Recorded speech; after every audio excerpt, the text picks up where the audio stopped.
Good morning, folks. I hope you're ready. We've got a good show for you. We're going to do something a little different today. We're not going to talk about Jason Aldean. We're not going to talk about local American politics. We're not going to talk about Donald Trump. Well, we're going to talk about him briefly for about that long, but nothing about his legal woes and all that nonsense. There are major things going on in the world today that are coming at you that are going to be life changing for you. So we're going to let you know what's happening and what you can do about it. So grab your coffee, grab a pen and pad. I want to have a good, healthy, robust roundtable discussion. We're going to have a little longer roundtable discussion at the end of the show today, if we can, if things can move along, if we can keep things moving along smoothly. Because the things we're going to talk about today are actually impacting to you, and you are a brilliant audience. You people know what's going on, and we're going to crowdsource the hell out of this. Without further ado,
folks, I want to start out by saying thank you. Last Sunday's show was the largest audience we have ever had. We damn near got to 2,000 live viewers, and since then we've had almost 30,000 views of this show, which is a lot for a show that's an hour long.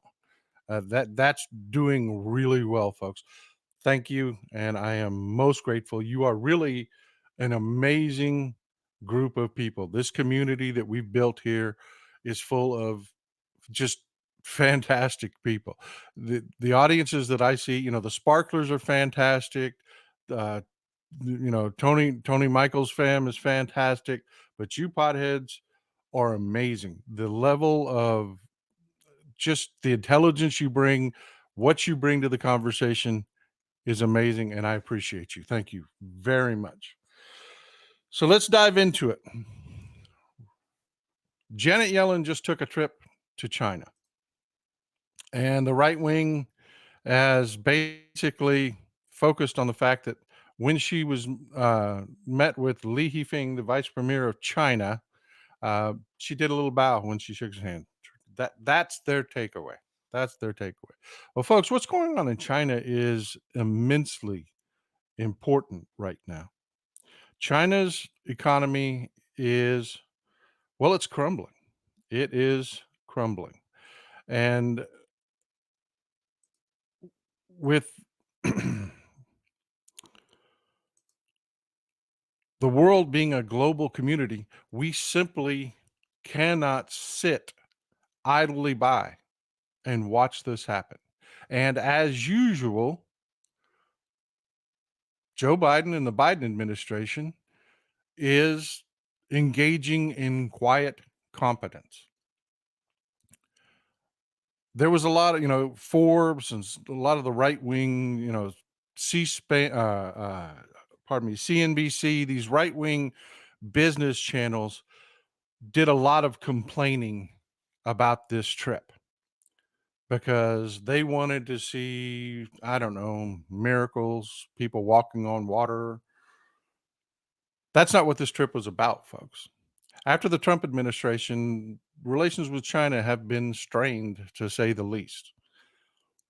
This was a re-embracing, a re-engaging with China, as you see Janet Yellen here and Li Yifeng and tell you a little bit about each of them. Janet Yellen is brilliant, folks. She is brilliant. She is 3 times the mind that Alan Greenspan ever was. Talk about the person for the job. Coming out of COVID, world distress, we are incredibly fortunate to have Janet Yellen uh, heading up, our economic recovery right now. Joe Biden is smart enough as a leader to appoint competent people and then just get out of their way. You don't see Janet Yellen and Joe Biden, him dragging her to the White House so that they can stand there behind the podium and he say, "I am so smart. I am so smart. Yeah, we're gonna do this economy thing, and then we're gonna shove a light up our butt and drink some bleach." That doesn't happen, folks.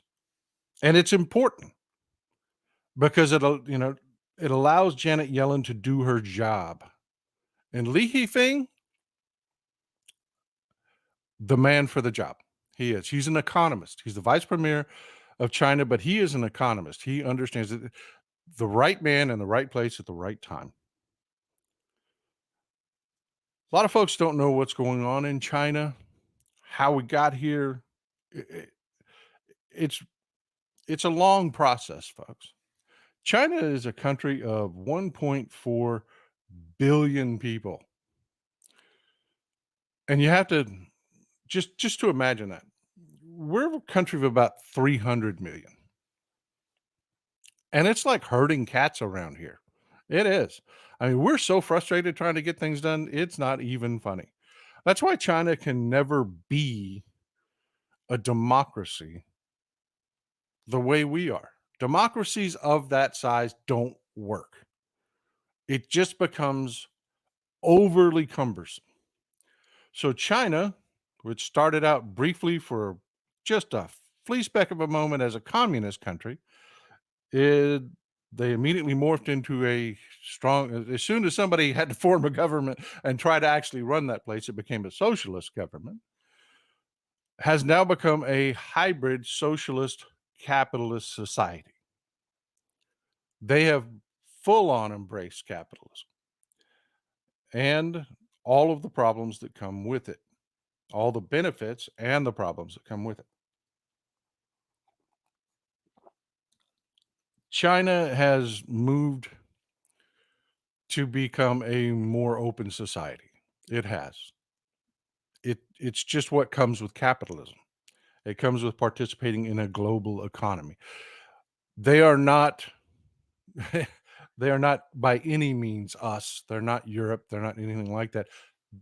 I'm not even mildly pretending that they are an open, completely free and open society. They aren't. A perfect example would be their largest social media platform, WeChat.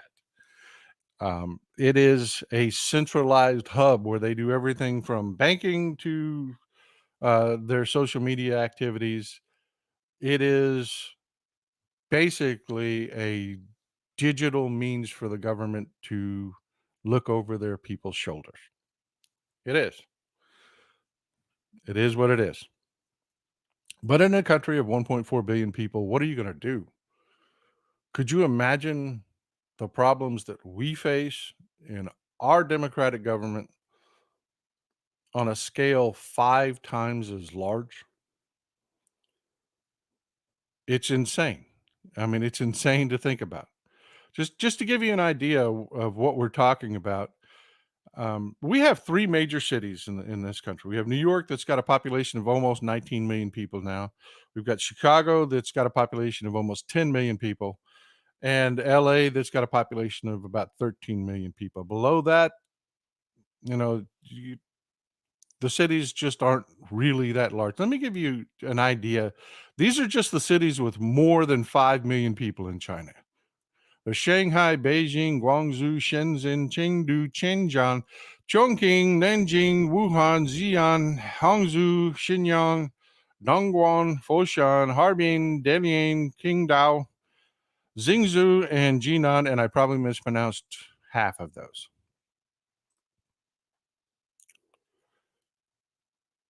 Those are all cities. I mean, we're talking about larger than Denver.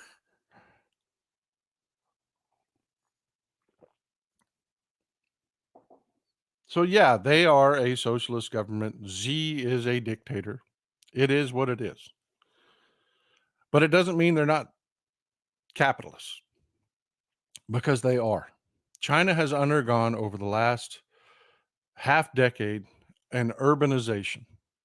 They went from being a very rural society to everyone moving into the cities. And I say everyone, almost everyone. If you don't know what's going on with agriculture these days, you know that it is becoming more and more automated. It takes fewer and fewer people. That's why uh, the our diet is what it is.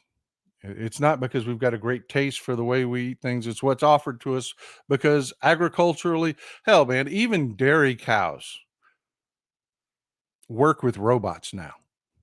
They do. It's the damnedest thing you've ever seen. They've got big rotating feed troughs where the cows line up. The cows will line up on their own, and they will walk in one at a time. A robot. They walk in. The robot will drop them some feed to get their attention. Then the robot will come out and clean their teats. Another robot will come out and attach the suction cups, and then we get milk. No people. No people at all. Same thing. Same thing's been going on in China. Their agricultural society, they duplicate our technologies. They need fewer and fewer people working on the farms, and those people move to the cities.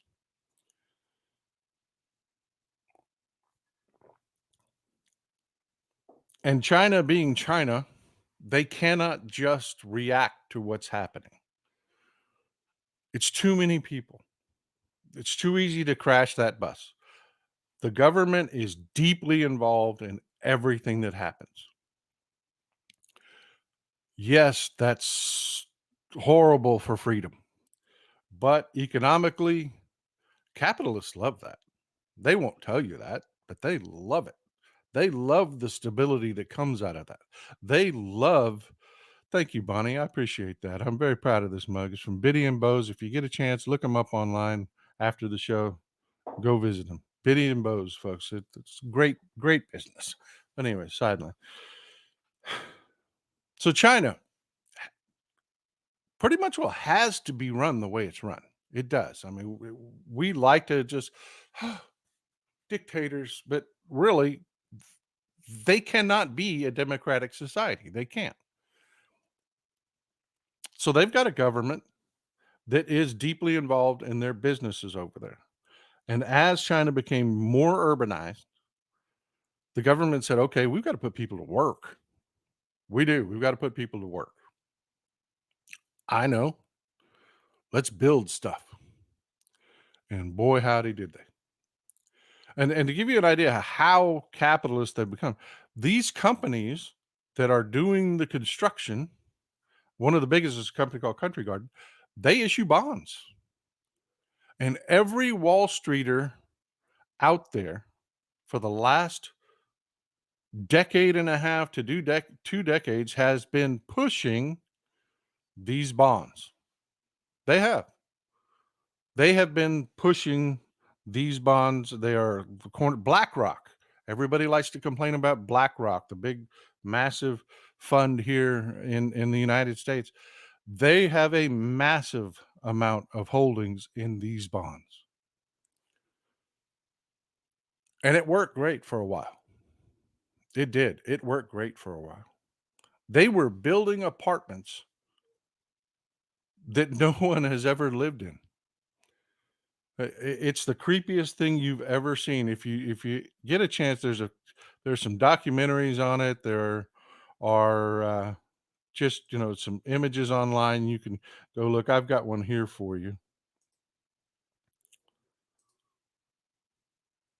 It's the creepiest thing you've ever seen in a country with 1.4 billion people. They have ghost cities.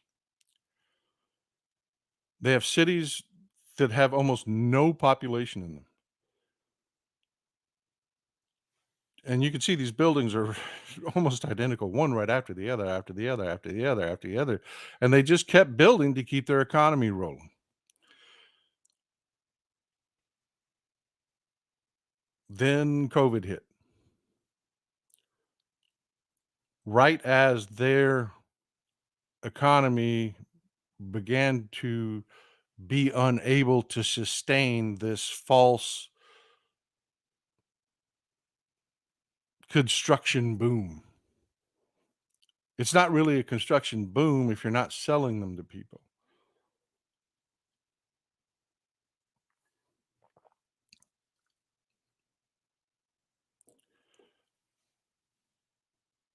So, what China is faced with now, because this construction boom died, they have tons of empty houses, unlike us, who have just the opposite problem. We have a housing shortage of about 3 million houses, it's estimated. That's why homes everywhere, the prices have skyrocketed here in the United States. They have an economy with all of these bonds out there floated based on this construction economy, and nobody's buying the houses. Because as China became more capitalist, the Chinese people began to take on more personal debt. They did what we did. We all have credit cards, we all have personal debt. China did their version of that. So the average Chinese household is now carrying more personal debt. They're very leery of making expensive purchases. They've always been a frugal people. I'll give you an example. Uh, their departments, major department store theirs is a company called Five Star. Five Star is very different from the way we do things here. Here, if you want to go buy an electronic or something, you go to some place like Best Buy. Five Star is not Best Buy. Five Star is a landlord. It's a shopping center. Think of it as more like Simon, the company Simon here that owns the malls. They set up these buildings and then they contract with the individual manufacturers like LG. LG has their own section inside Five Star. So there's no middleman. There's no Best Buy there between you and the manufacturer. When you go to buy something at a Five Star, you're buying directly from LG. LG is just renting the space. So their goods don't have that massive 100% profit markup, 80% profit markup that we see in a lot of our goods. They're just very frugal people, folks. They are. And when COVID hit, it was just that much worse because they have those massive population centers. And you saw the reactions in New York and Chicago and what they had to do there. Well, as a country, China had to really shut down hard, and they've had a hell of a time getting moving again. They really have. They've had a hell of a time getting moving again. Janet Yellen just went to China because if China slips into a massive recession, because we are a global society, they take us with them. Things are going amazingly well here. We don't want that. We don't want that. You've got Bidenomics working. You have Wall Streeters praising Bidenomics. I mean, that's amazing, folks. Think about that change. That is amazing. You have Wall Streeters here praising Bidenomics. They have always been in the pocket of the right wing. They never have anything good to say about a Democratic president. Exactly, Lisa, because it works. Because it works.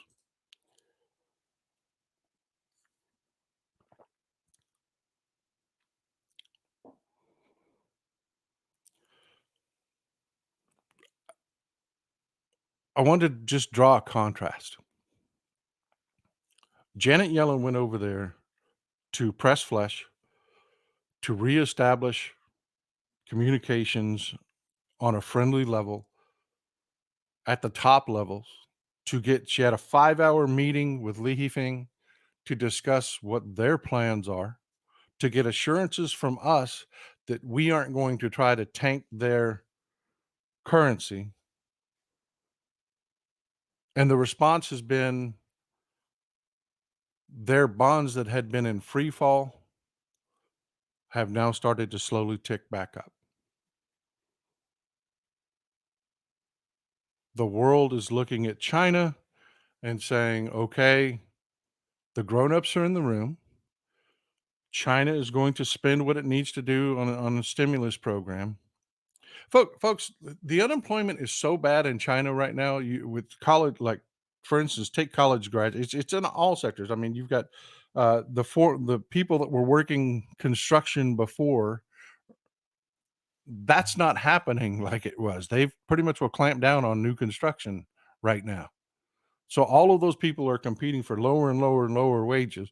But even in among college graduates, there's a trend going on right now where they call themselves professional children because they're moving back home to mom and dad. We have what we call 9 to 5 jobs here, working 9 to 5. They have what they call 996 jobs there, 9 a.m. to 9 p.m., 6 days a week. And that's for the educated folks. That is for the educated people, the college graduates. They are wholesale saying we are not going to work for lower and lower and lower and lower. Damn, Lisa, you're on fire. You went exactly where I was going. Basement babies. Absolutely. Lower and lower wages,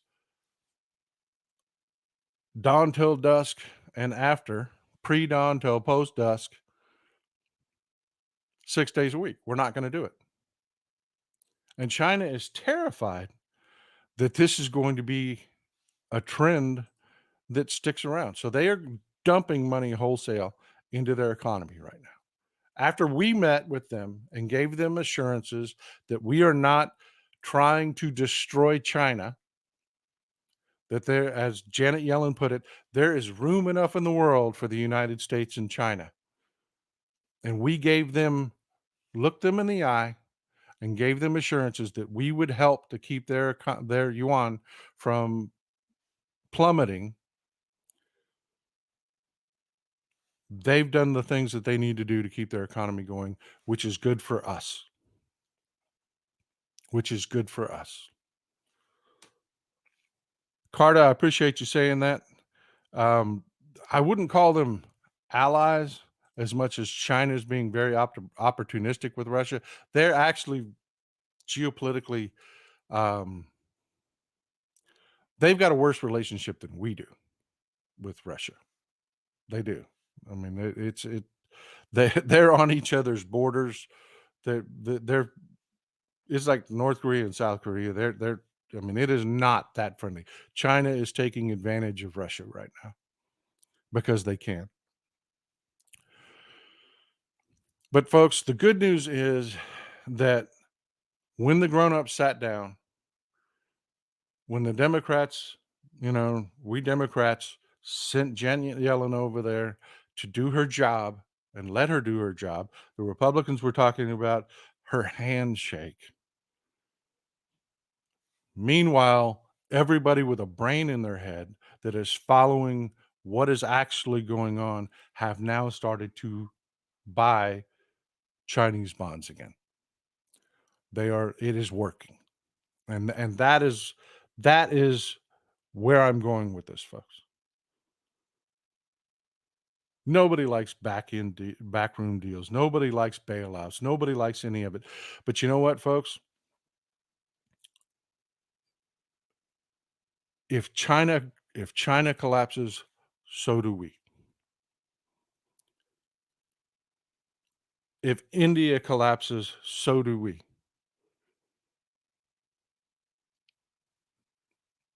We're actually feeling, Russia. with the sanctions that were put on Russia, that Europe has put on Russia. A lot of people don't understand what a big deal that is. That is intentionally choking off a major economy. That is a self-inflicted wound, folks, but it's necessary because Russia is a terrorist state.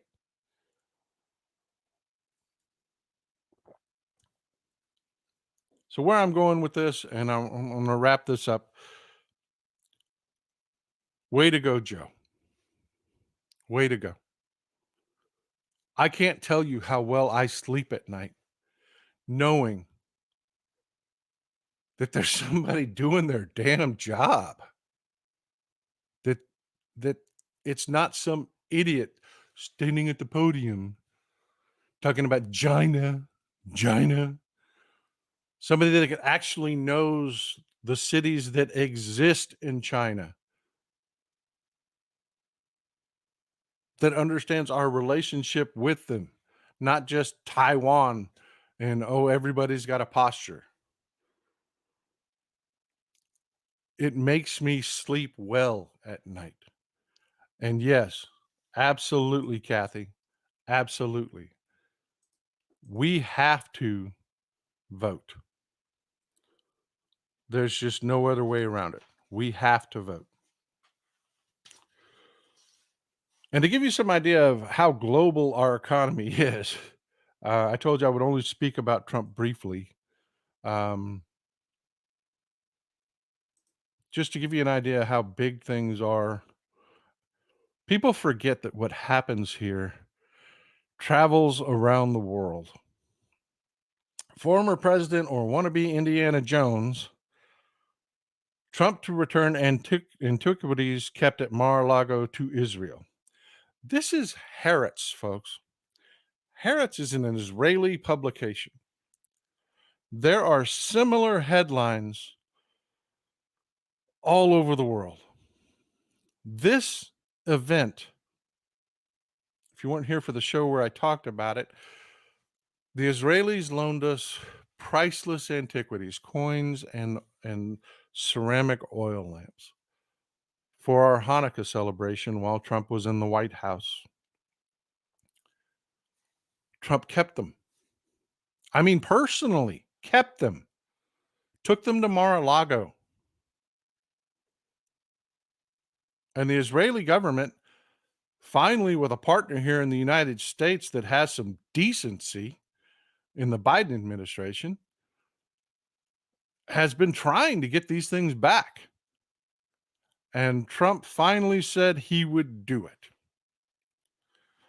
And you'd think that would be the end of it, but it's not going to be, folks. I mean, I want you to think about the Trump espionage case. And he said he was giving the documents back. Do you think that greedy orange fool is going to be able to part with price I mean, just rare antiquities that he's already got his grubby fingers on? I mean, can you imagine the headlines that are gonna come from this in 6 months? It's humiliating on a global scale, folks. We have to stop electing these people. You can't pass on an election. We cannot divide ourselves. And I say it all the time. I was a Mayor Pete guy. I was. I wanted some young blood in the Democratic Party. He is intelligent. He's got a good grasp of what's going on in the world. I wanted Mayor Pete. Joe Biden was our guy. I support Joe Biden 100%. I am riding with Biden, baby. I am riding with Biden. And I'm damn glad I did. He was the man for the job. I did not have the foresight to see how good a job Joe Biden would do. I didn't. I can admit when I'm wrong. We all have to be that way. We all have to stick together.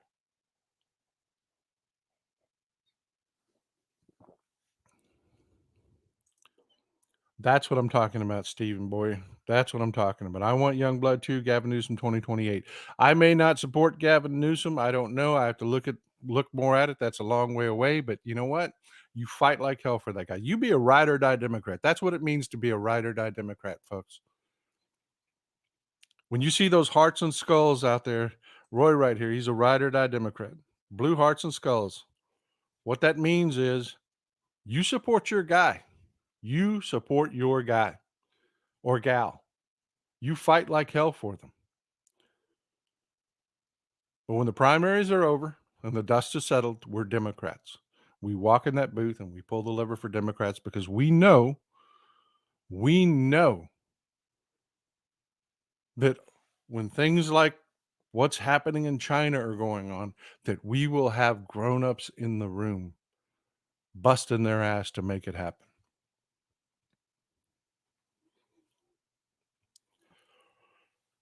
There's my ride or die Democrats. So, folks, we've had another event happen, um, and it's going to start out sounding like it's a local thing. It's not. It's not. We're gonna move on. We just had a bit of a tragedy. LeBron James' son Bronny collapsed during a practice, and the idiots. He wasn't. He wasn't even done with the initial care and treat. You know, when they bring you in, they triage you and determine what to do. He hadn't even had those treatments administered before the news broke and the idiots came out. And the biggest idiot of all, Elon Musk, immediately goes on and blames it on vaccines. Blames it on vaccines with no information at all, no idea what's happening. All of the anti vaxxers came out of the woodwork like cockroaches to say, oh, look, see, it was a vaccine. He took the vaccine, and that's what caused cardiac arrest. No, folks. And this is where it's going to turn into a PSA, a public service announcement. Athletes, do you know why your neighbor that likes to shoot hoops isn't in the NBA? Yeah, I mean, there's natural talent and there's physical attributes, but that's not the number one reason why. You know, you might be a baller. You might like to go out and shoot hoops. You know why you're not in the NBA? Because the people in the NBA leave it all on the floor. Every game, every practice, they are all out honing themselves to razor sharpness. They give it all every time. Not only are they talented and physically capable in that upper echelon, that one thin layer of people that where the intersection is both talent and physical capability, they have the drive and the discipline to be better than all of the best. That's how they get into those rare positions. So yeah, LeBron James' son, who is going to have a stellar career, not just because of his name, that kid can ball. He is an outstanding basketball player and he works his butt off constantly. Evzant, thank you for being a co-host here. I appreciate you, my friend. You are 100% right. Cardiac arrest isn't that uncommon in athletes. The lacrosse tournament had defibrillators, ambulances, and medical tents. Exactly. It is not just basketball.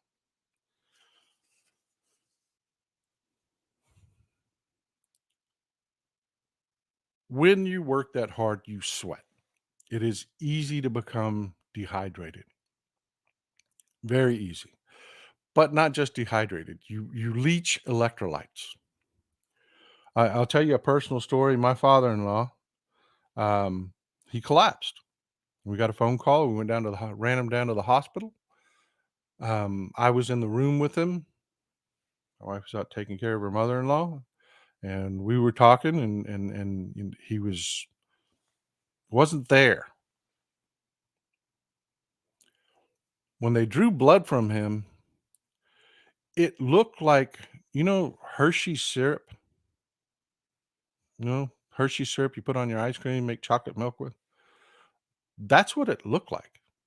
He was so severely dehydrated that the he had no water in his blood. I mean, well, of course he had some, but I mean, his heart was working so hard to pump that thick liquid through his body, he could not oxygenate himself because he had been out working.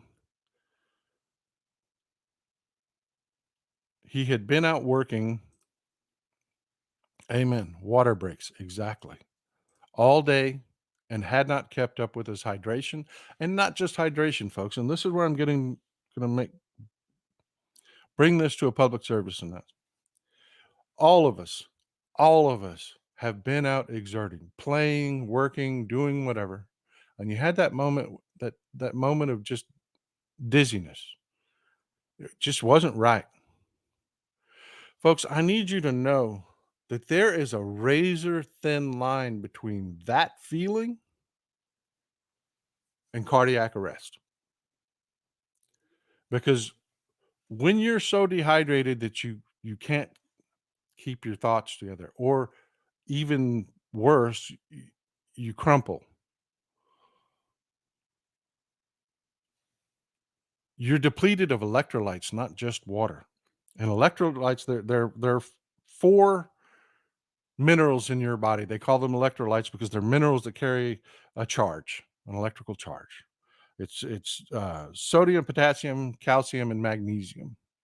Because of our diets, we tend to be low on potassium and magnesium anyways. And I want you to think about Bronny James. He is a young man. He is fit, physically fit to the extreme. This guy works out like you wouldn't believe how physically fit this guy is. You should see a picture of him. I mean, it's if you had to draw a specimen, say, draw me the perfect human, it would look like Bronny James. Even he is susceptible to this. Even he is susceptible to this. Because when you sweat, there's a reason your sweat tastes salty. You're losing those electrolytes, and symptoms of it are dizziness. You won't know your brain is swelling, but brain swelling, shock. You can go into shock. Your heart rate, because you cannot oxygenate, your blood becomes so thick. Your body's screaming to itself, we're not getting oxygen. Your heart rate will elevate, exacerbating the problem. Irritability, confusion is a big one. That is one of the first signs, is if you just you can't remember your measurements. You can't remember what you're doing. That's a big sign. Irritability, crankiness. If you reach the point of nausea and vomiting, go inside. Hydrate. That feeling that you have when you finally say, "Whew, I can't do this anymore." You go in and sit down, and you don't even want to get up to get a drink of water. You're so freaking tired. Lethargy. That is another sign that you have gone too far. And folks, I cannot stress to you enough, from those symptoms to cardiac arrest is this far. Is this far. Electrolytes are critical for transmitting nerve signals. Your nervous system uses electrolytes. That's what keeps your heart beating, and that's there. We don't know what happened with Bronny James. I'm not going to make an assumption, but so often with athletes, that is what's happened. They have just worked so hard. They've depleted the electrolytes in their system. Often, some of them will have had a stomach bug or something like that previously, which is least leached electrolytes out of their system. So, folks, if you get nausea, or forgive me for saying it, um, diarrhea or something like that, don't go bust ass the next day. Don't power through. So, anyways, here's the PDA. Here's the PDA. Pardon me, PCA, PSA, PDA, PSA. We are in a massive heat wave. We are.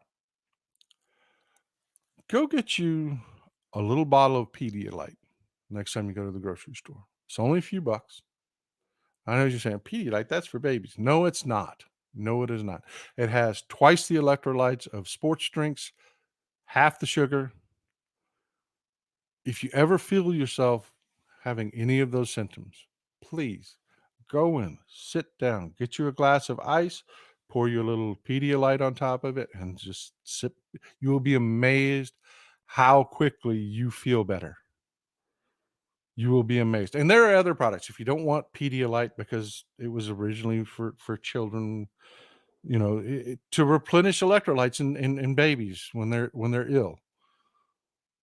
There are other products out there to do it. I mean, hell, if you have to, drink Gatorade. It's just sugar water, but drink Gatorade. But please do that, folks. This is a perfect segue into the next thing I want to talk about. This is scary as hell. But stick with me. I promise you by the end, you will feel better about it. Although I cannot give you good news about it. Everybody remembers An Inconvenient Truth and Al Gore.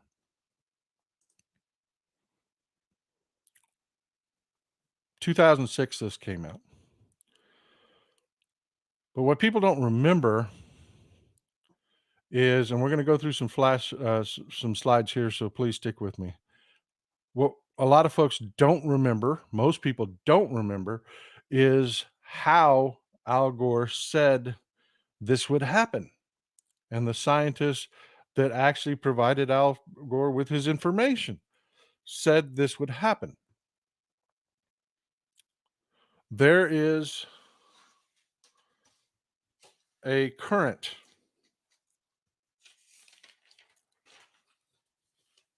that helps control our weather systems.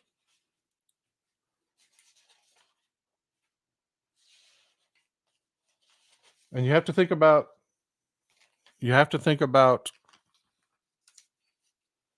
the air also as a current. There's a critical one. It's like a canary in a coal mine. It's called the AMOC. It's the Atlantic Meridional Overturning Circulation. AMOC. We'll just call it AMOC. That's what the scientists call it. Yes, the jet stream is definitely part of the air currents. You have to think about the air as though it's just a gigantic ocean. These systems are incredibly complex. And I want you to think back for a minute when Al Gore warned us about this, what the responses to it were.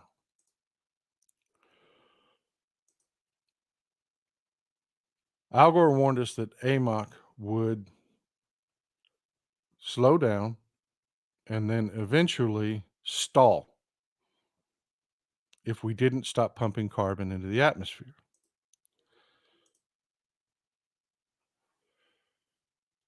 Well, it's happening.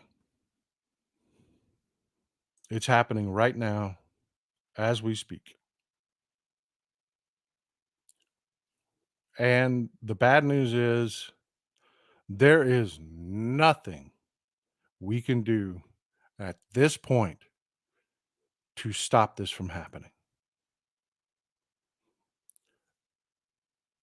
Right now, we are at the point that all of our actions will go to mitigate what happens after this happens. It has already begun to collapse. We can't stop that. But There are things that we can do, we are doing. And I don't want you to get I don't want it I don't want this to be negative. I don't want this to be negative because things are changing. We are making changes. We are making changes because I want you to think about what did people say when Al Gore warned them? They went out and bought excursions. They went out and bought Hummers. Remember Al, Arnold Schwarzenegger was governor, was had been, as governor of California. He's talking about, I'm going to drive my Hummer. And he went out and bought a fleet of these things, drove them around. They laughed. That's right. They laughed. You're not going to tell me what to do. Well, things change, folks. Things change. That same guy that was a jackass driving around with his big cigar in his Hummer is now a climate activist. That's right. I'm not kidding. He can't admit he was wrong. I mean, he can't admit he's blaming it on the messaging. Arnold's working in a climate conference. They just gave this speech, and no one gives a about climate change. Change this. Change what it should be called instead. Now, this is what it should be called instead. He's actually trying to help with the messaging to get people on board to help fix this problem. But we can't wait. We can't wait. And I'll give you another example of people changing their minds. I live in Texas. What's Texas known for? Oil and gas. Well, this is Texas today. As far as the eye can see, if I drive south and west of here,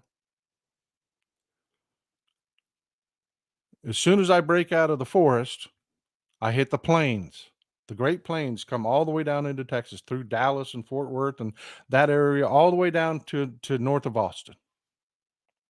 They stop at about Austin, where we get what we call the hill country. And all in that area, through the Panhandle, all the way down. This is what Texas looks like. And that, folks, is not you sorting your trash. That is not you buying uh, more fuel efficient vehicles and electric vehicles. I'm buying an electric vehicle. I have my heart set on an ID Buzz in the next couple of years. When our wears out, the Honda Pilot we have now wears out, we're going to go get an ID Buzz, man. We're going electric. That's not what this is. That is corporate America buying into, hey, we're screwing up the planet.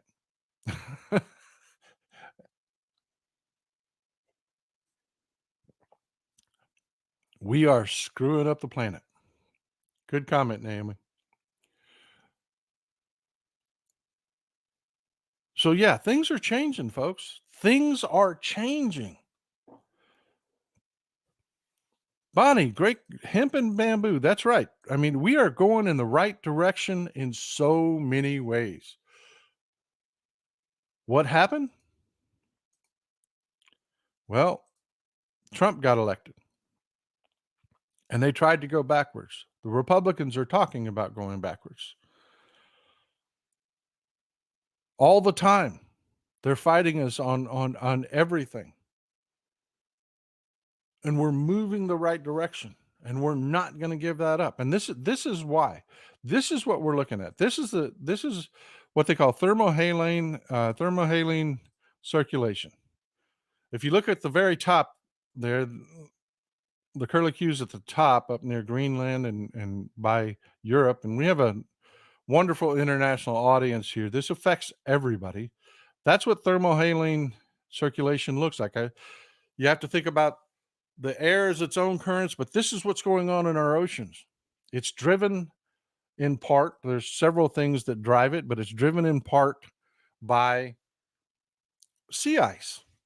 Not just the melting of sea ice, but the Formation of sea ice, because sea ice doesn't sequester salt. When sea ice forms, it rejects the salt. It pushes it out into the water, and that water becomes extremely dense, extremely saline. And then it falls. And when it falls, you think about billions of gallons of water moving. It's an engine for this current. So when we're not forming the sea ice that we once were, we're literally choking this current. That's just one of the reasons. And the net result is, without the water moving, in the areas where there's warm water, it becomes intensely warm water. In the areas where there's cold water, it is much colder water. And just to give you a more of a affirmation of that's exactly what's going on. The top one, the top image here looks like our weather forecast. If you look at the heat waves that are going on in the world right now, they look like this top picture here. Actually, that is a climate model.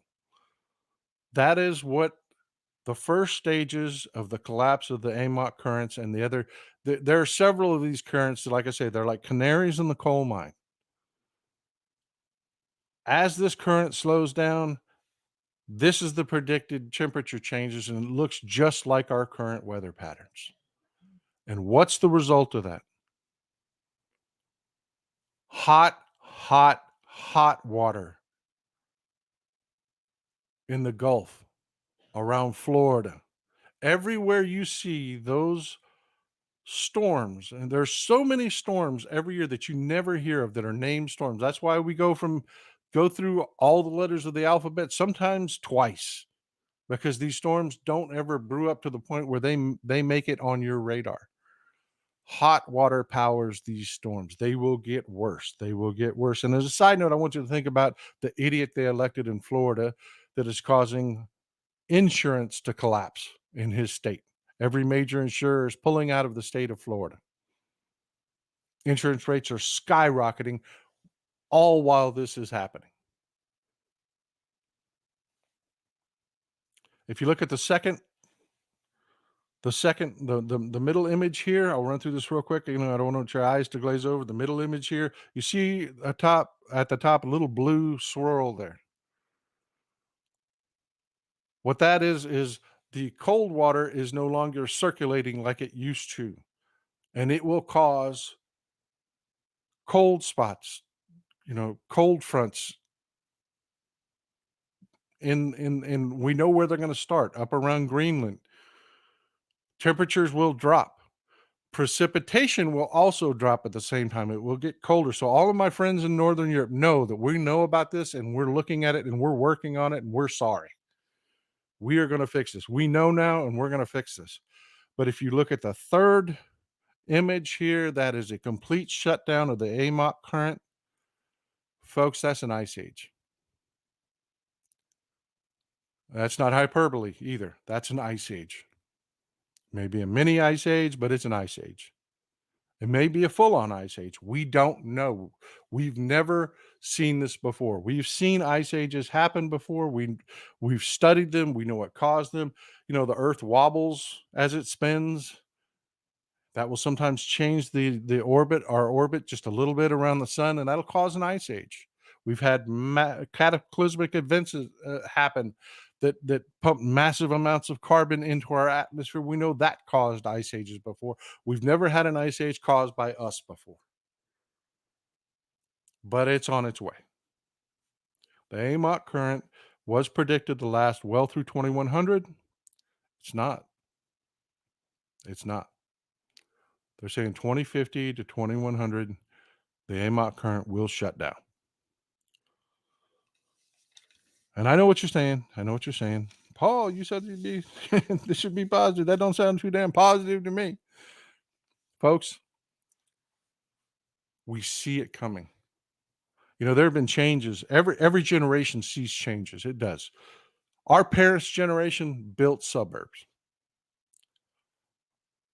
Our grandparents' generation never imagined a society with suburbs.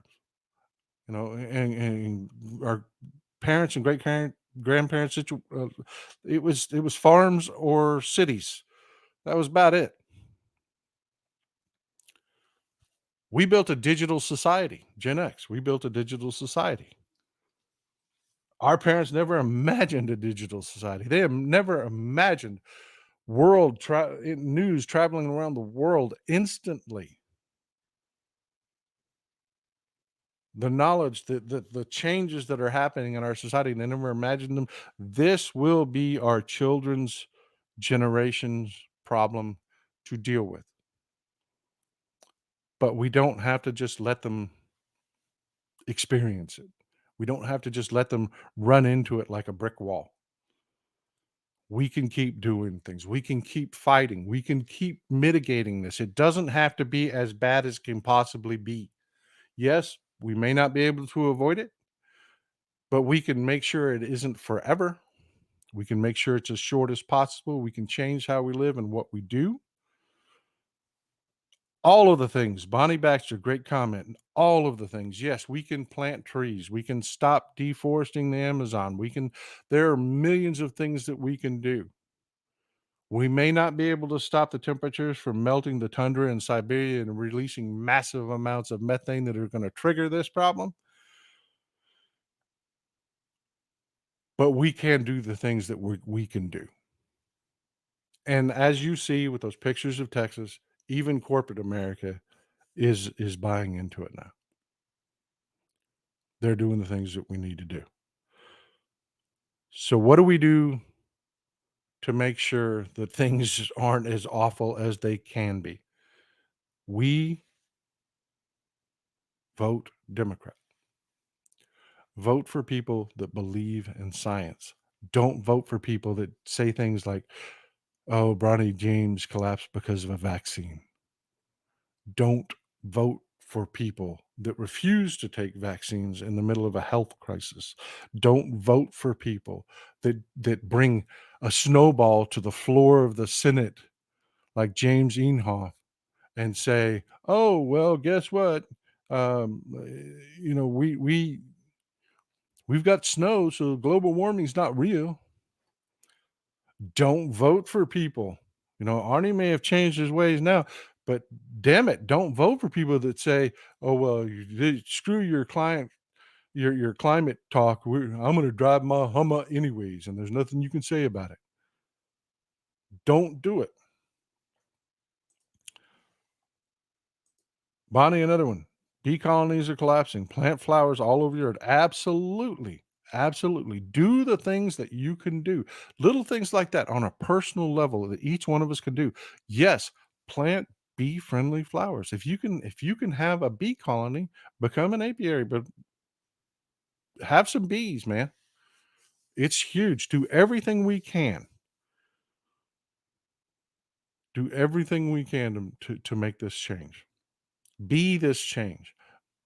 But more importantly, the one thing that you can do that will change the world for the better for your children and make sure that all of these things that we talked about is vote blue. Vote for the people that understand it's actually happening, believe in the science, and will try. They're not going to get it right every time. Look at ethanol. That turned out to be a mess. It did. We don't always get it right, but at least we believe in it. At least we do things. At least we're subsidizing these windmills to get it done. Vote blue, people. Vote blue. I would love to have a roundtable discussion, but the Tony Michael show is coming up. This is our Wednesday show, and I talk too damn much, and I am sorry. So we are going to have to call it there. It is wonderful talking to you folks. I will see you at the Tony Michael show or the Hal Spark shows for my sparklers and fam. Love you folks. Thank you for being here. Thank you for being as amazing as you are. Thank you for getting our message out. Please hit the like button, hit the subscribe button. I will see you Sunday.